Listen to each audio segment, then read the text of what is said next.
Anak-anak, setelah tadi kita belajar membuat tabel frekuensi. Nah, tabel frekuensi ini merupakan tampilan dari data-data. Ini tampilan data-data 60, 70, 80, 90, 100. Ini merupakan data, yaitu data apa? Data nilai ulangan matematika Zibran dalam di kelas 5.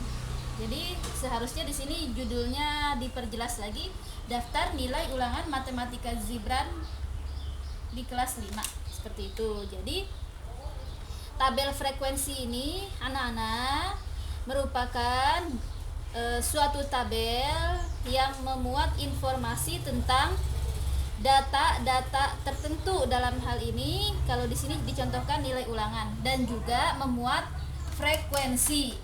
Nah, frekuensi ini merupakan jumlah data. Frekuensi adalah jumlah data. Jumlah data yang dijelaskan dalam tabel ini. Jadi, data-data pada tabel frekuensi bermacam-macam. Dalam hal ini di sini datanya berupa nilai ulangan. Bisa juga contoh lainnya, data dalam tabel frekuensi, data tinggi badan siswa kelas 5. Ada berapa anak yang memiliki tinggi badan berkisar 100 sampai 110 cm misalkan. Atau data pelajaran kesukaan siswa kelas 5 SDN Bedahan 1.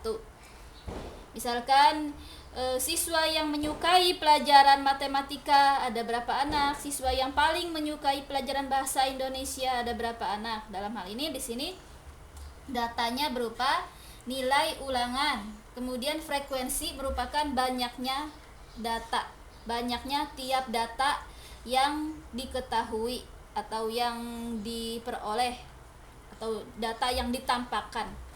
Nah, di sini tabel frekuensi berisi data dan juga banyaknya data.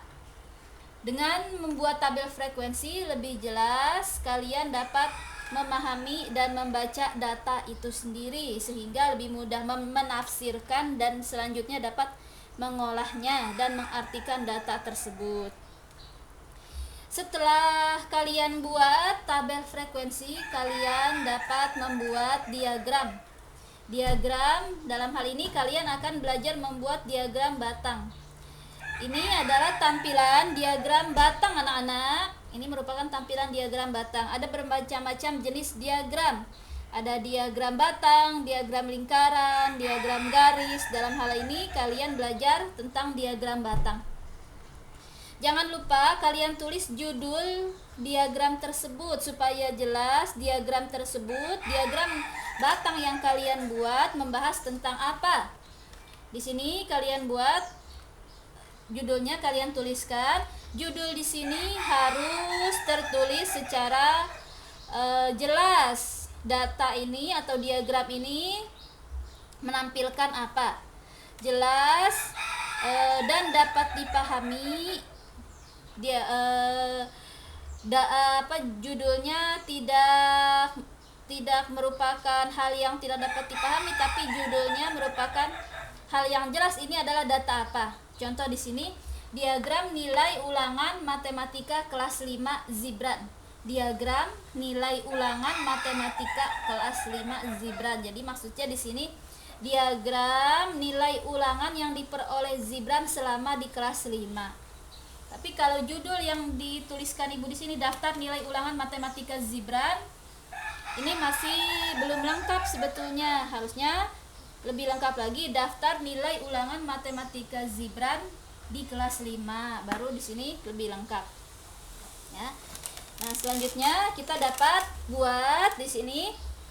Di sini adalah sumbu yang tegak lurus atau sumbu Y.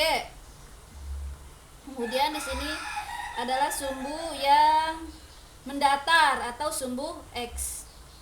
Sumbu Y dan sumbu X diambil dari data dan juga frekuensi. Sumbu yang tegak lurus ini umumnya merupakan frekuensi atau banyaknya data yang ditampilkan. Dalam hal ini data yang ditampilkan berupa data nilai ulangan. Sumbu yang mendatar berisi data-data nilai ulangan. Kalian buat di sini secara berurutan. Kalian buat juga batas atau jarak antar nilai ulangan, antar data-data yang tercantum ini harus sama. Misalkan dari sini, dari titik yang ini yang Ibu tunjukkan sampai titik yang menunjukkan angka 60, di sini kalian buat 5 cm. 5 cm. Nah, kemudian data penulisan data dari titik yang menunjukkan angka 60, nilai 60 ke 70 ini juga 5 cm. Dari sini ke sini 5 cm. Angka 60-nya tidak boleh kalian tulis tepat di sini karena ini menunjukkan 0 data. Ini 0 data.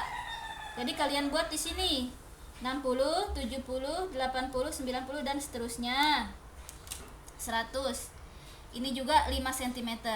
Kalau dari sini ke sini, kalau dari titik angka 100 ini yang menunjukkan data 100 sampai ujung akhir tanda panah, ini tidak perlu kalian ukur jaraknya, tidak perlu dipastikan harus 5 cm bersambung seperti tadi. Hanya yang perlu jaraknya sama antar titik ke titik, yaitu jarak antara titik 0 sampai angka terakhir. Ini harus sama, harus berkesinambungan. Seandainya ini 5 cm, 5 cm semua.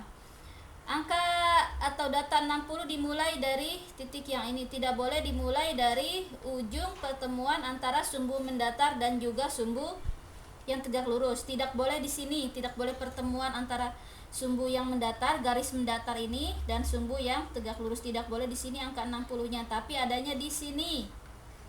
Seandainya dari titik ini, titik 0 ke titik yang menunjukkan data 65 cm, maka dari yang 60 ke 70 jaraknya harus 5 cm. Dari 70 ke 80 harus 5 cm. Nah, sekarang frekuensi.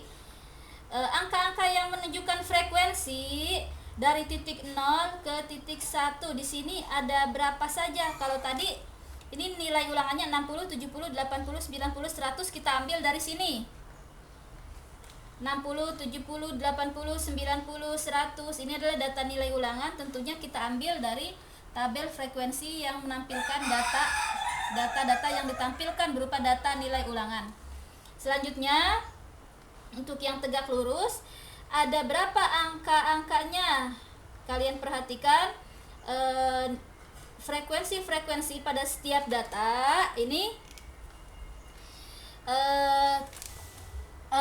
frekuensinya 1, 3, dan 4.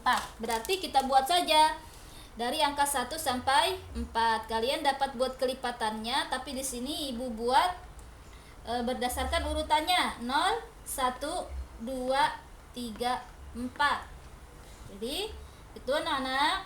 Nah, jarak kalian buat ketika membuat diagramnya, jarak antara 0 sampai 1. Kalau kalian buat 7 cm, misalkan kalau tadi 5 cm, sekarang 7 cm. Jarak dari titik yang menunjukkan data 1 sampai data 2, 7 cm. Data 2 sampai data 3, 7 cm. 3 sampai 4, 7 cm. Untuk selanjutnya dari 4 sampai ujung akhir koordinat yang ini, yang tegak lurus, sumbu yang tegak lurus, garis tegak lurus ini, boleh kalian, kalau kalian perhatikan dari titik 4 ke tanda panah ini hanya jaraknya tidak jauh ya. Nah, ini boleh, tapi dengan catatan jarak setiap angka-angka yang menunjukkan frekuensi pada sumbu tegak lurus ini harus sama.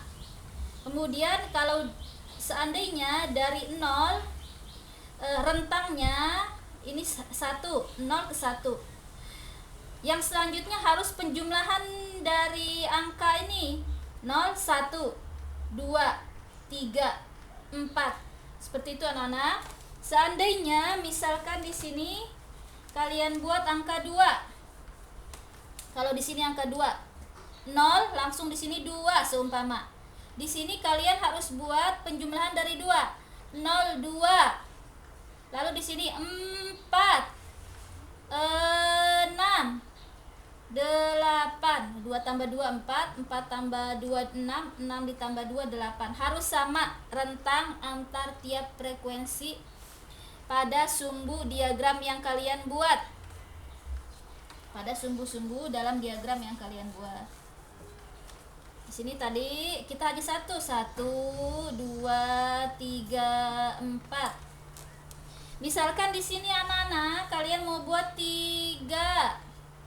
Lalu di sini berapa? 0 ke 3. Berarti penjumlahan 3. 3 tambah 3 6. Di sini berapa anak-anak? 6 ditambah 3 lagi 9. Lalu di sini berapa? 9 ditambah 3. 3 tambah 3 6. 6 ditambah 3 9. 9 ditambah 3 12. Nah, itu. Jadi rentang setiap angkanya, penjumlahannya harus rentang angkanya harus sama. Dalam hal ini di sini 1 2 3 4. Ya, seperti itu anak-anak. Nah, lalu kalian tinggal buat tabel diagramnya, batang-batangnya. Nilai 60. Sini nilai 60. Berapa frekuensinya? 1. Nilai 60 frekuensinya dihubungkan, kalian buat titik-titiknya. Nilai 60 frekuensinya 1. Kalian buat diagram batangnya. Lalu nilai 70 ada berapa? 4. Nilai 70. Oh, di sini 4. Kalian buat titik-titiknya. Nilai 70 ada 4 kali frekuensi. Nilai 70 4 70. Ini tingginya 4 kali frekuensi. Nilai 80 berapa kali? 3 kali. Nilai 80 3 kali 3 frekuensinya. Nilai 80 frekuensinya sebanyak 3 kali. Atau Gibran mendapat nilai 80 sebanyak 3 kali. Sebanyak 3 kali ulangan Gibran mendapat nilai 80. 90 3 kali. Lalu 100 juga 3 kali. Nah, jadi berdasarkan diagram ini kita dapat ketahui bahwa batang mana yang paling tinggi, yaitu batang untuk data nilai 70. Jadi nilai 70 merupakan data yang paling sering muncul atau nilai yang paling sering muncul pada ulangan Gibran. Nilai 60 adalah nilai yang paling jarang muncul, yang paling sedikit kemunculannya pada nilai ulangan Gibran selama di kelas 5, yaitu sebanyak 1 kali. 80, 90, dan 100 memiliki tinggi batang-batang yang sama. Berarti Gibran memperoleh nilai 80, memperoleh nilai 90, dan 100 sama-sama sebanyak 3 kali. Seperti itu. Jadi cara membuat tabel frekuensinya seperti itu anak-anak. Yang pertama, cara membuat diagram batangnya seperti ini. Yang pertama, kalian buat dulu tabel frekuensinya. Kalian buat datanya, kalian tuliskan, lalu kalian tuliskan juga frekuensinya. Datanya harus diurutkan dari terkecil sampai terbesar. Lalu kalian tentukan frekuensi tiap datanya berapa. 60. Nilai 60 1 kali, 70 4 kali kalian tuliskan. Lalu kalian terjemahkan dalam diagram. Bagaimana cara membuat diagramnya? Sumbu yang mendatar kalian tulis keterangannya nilai ulangan. Sumbu yang tegak lurus digunakan untuk menerangkan frekuensi atau jumlah berapa kali muncul datanya ini. Data nilai ulangan tiap-tiap ulangannya. Kalian tulis. Baru kalian buat. Kalian hubungkan titik-titik antara nilai ulangan dengan titik-titik antara nilai ulangan dengan frekuensi. Lalu kalian buat diagram batangnya. Seperti ini anak-anak cara membuat diagram batang. Jika ada yang belum jelas atau kalian merasa kesulitan, kalian dapat WA ibu.